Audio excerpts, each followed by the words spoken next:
Oh, the bounce has gone from his bungee. It's Peter Sallis still. Speeded up. Just speeded up, yeah. Yeah, he did all of Hatch, didn't he? Oh, I do like a bit of gorgonzola. Oh, hi there. No, I don't usually start with that. Anyway, hello everyone. Now, way back when I was just a small wee lad, two of the earliest things I can recall watching on the television was, well, this chap and, here they are, Wallace and Gromit. Now, as a lost media YouTuber from Britain, it only seems most appropriate that I finally discuss the missing pieces of media related to Britain's most famous animation icons.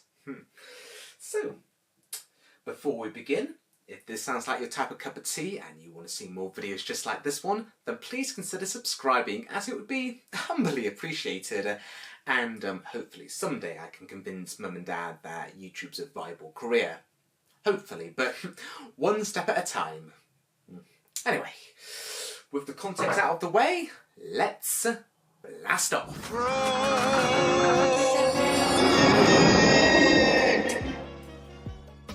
The genesis of Wallace and Gromit began as rough character sketches in Nick Park's drawing books. He would draw them in little scenarios, but didn't really extensively flesh out the characters. It wouldn't be until his college days at Preston that he came up with a very ambitious idea to make a short film on the two characters, with the middle-aged man being named Wallace, building a rocket ship in his basement just to head off to the moon to pick up some cheese as he's completely ran out in his own kitchen cupboard. He would originally be accompanied on his journey with a cat, later changed to a canine named Gromit. Started drawing a cat, but as soon as I started making the clay model, a dog just was easier to make. The voice of Wallace was done by Peter Sallis, where prior to working with Nick Park, he was best known for playing Clegg in Last of the Summer Wine. He was paid about £50 for his involvement, which in 2022's money would be about £140. He wouldn't get to see the final film not for another 6 years. Nick Park's tutor, Peter Sargent, who used to work on some of the BBC programmes of Watching with Mother, recommended to the young student to get Peter Hawkins to do the voice of the dog. Hawkins did character voice work on multiple programmes of Watching with Mother, but he's best known amongst the British sci-fi crowd for being the original voice of the Daleks in Doctor Who. And he did this like Spotty Dog style voice for Gromit, repeating everything Wallace said, kind of in a kind of like, where's Robin Street? Sort of voice. And well, I didn't use it in the end because I found it was too much effort to make his mouth move, and Wallace's as well. It was within the first week of animating A Grand Day Out that when Nick was animating Gromit aiding as a footstool, that he realised that he could get all the expression through the eyes and monobrow. So from there, Gromit was a mute character. To date, none of the Peter Hawkins dialogue has ever been released. Nick Park had some fairly grand ideas for his student film.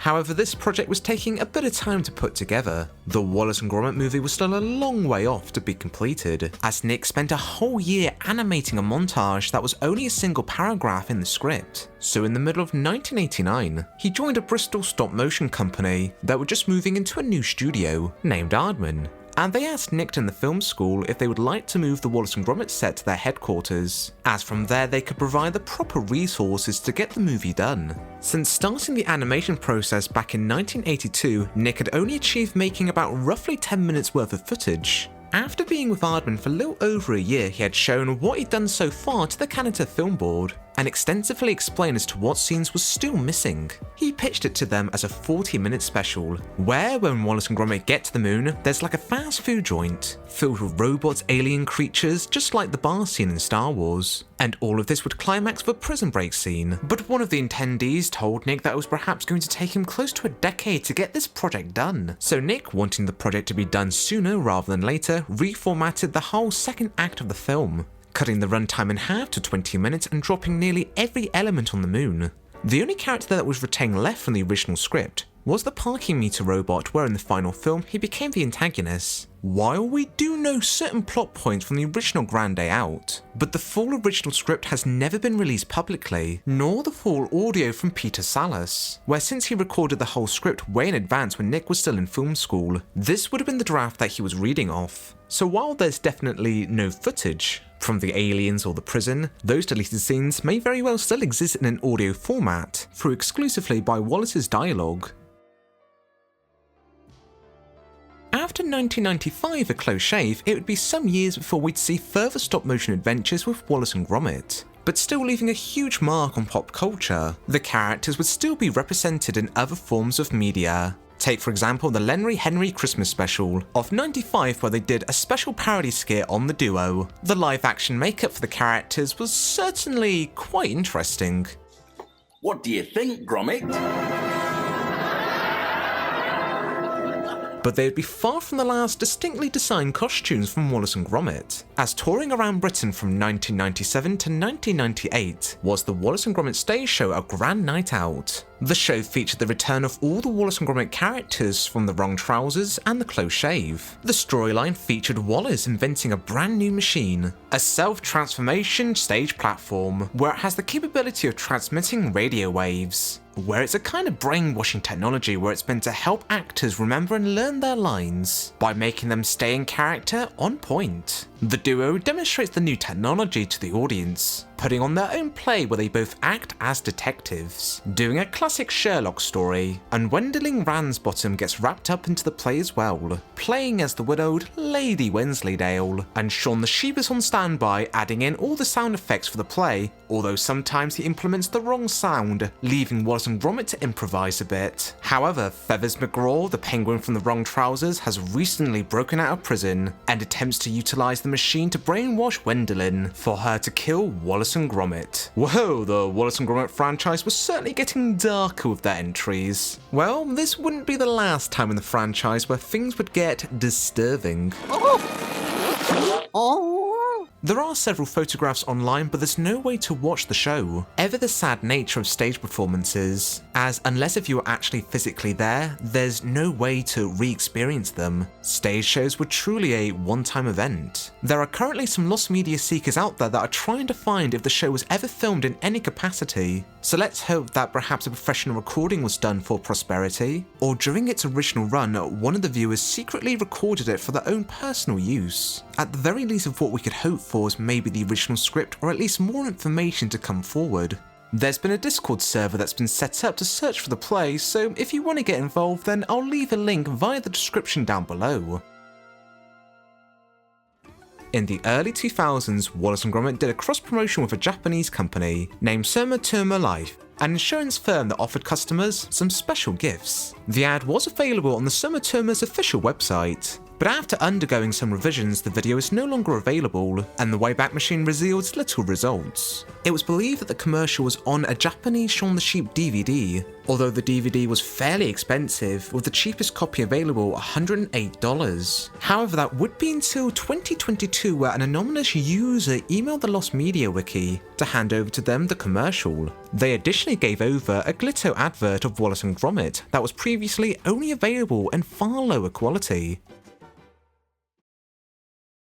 In 2005, just in time to coincide with Wallace and Gromit's first feature-length movie, Curse of the Were-Rabbit, Aardman had partnered with PG Tips, a popular tea brand in Britain, for a cross-promotion campaign. It was by this collaboration that it led way to the Gromit tea mug, which has now become quite a popular pop culture meme. As well from this, on the PG Tips website, you could play a Wallace and Gromit game where you had to make the best cuppa in the world. You would have been aided with the mechanical fridge in the game, named Urn, standing for extremely refreshing Neo Robotron. The game was available up until 2013, for when the website had a completely new rehaul. The games on the old site were gone. YouTube user Aubrey Holmes would frequently visit the website in his youth, mainly being down for being a huge fan of the PG Tips monkey, and he would quite frequently play the Wallace and Gromit game. Since the game's been down, he's been trying desperately hard to try and retrieve it in any way possible. I highly recommend checking out the video for a more comprehensible look, but as it currently stands, the game is still inaccessible to play. While we're on the subject of Wallace and Gromit games, Ben Whitehead was the voice of Wallace in the Grand Adventure game. Fellow techie gamers have been able to dig through the source files and have found several outtakes of his performance as Wallace. Here are some of the more interesting ones. You fat bastard. I'm gonna whoop his ass. What the fuck weekend? What am I talking about?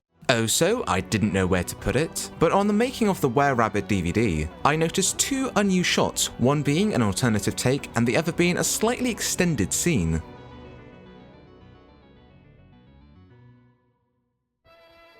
Wallace and Gromit and A Matter of Loaf and Death was the duo's darkest film by far, as the age rating this time went up from a G to a PG. The film features the first on-screen death in the Wallace and Gromit universe. During the opening scene, the victim being Bob Baker, a little subtle wink to the real-life writer, Bob Baker, which with the exception of the first film A Grand Day Out, he co-wrote all the Wallace and Gromit scripts with Nick Park. I personally wonder if he was very flattered by this moment. Anyway, as said, Bob sadly doesn't make it past the opening title, as he's killed by a rolling pin. Now the audio commentary to the film is quite interesting, as Nick Park points out several moments where they had to slightly alter some of the more violent moments for feeling that it may have been too much for a family film. We would have seen that rolling pin hitting Bob in the face, and we would have also seen a direct hit of Snuffles getting slapped in the face. So whether to show this or not, of Paella hitting Fluffles.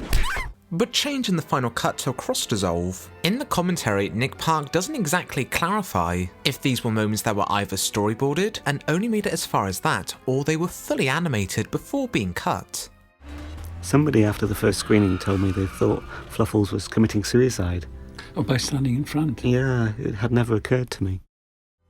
And so there you have it, my entries for missing pieces of media related to Wallace and Gromit. What did you make of it? Are there any particular topics that you'd like to see the most? Or is there anything that I left out that you felt that should have been on the list? Or by means, please feel free to share in the comments down below, and maybe someday I may make a future update video about it. Anyway, until next time my friends, ta-ta for now.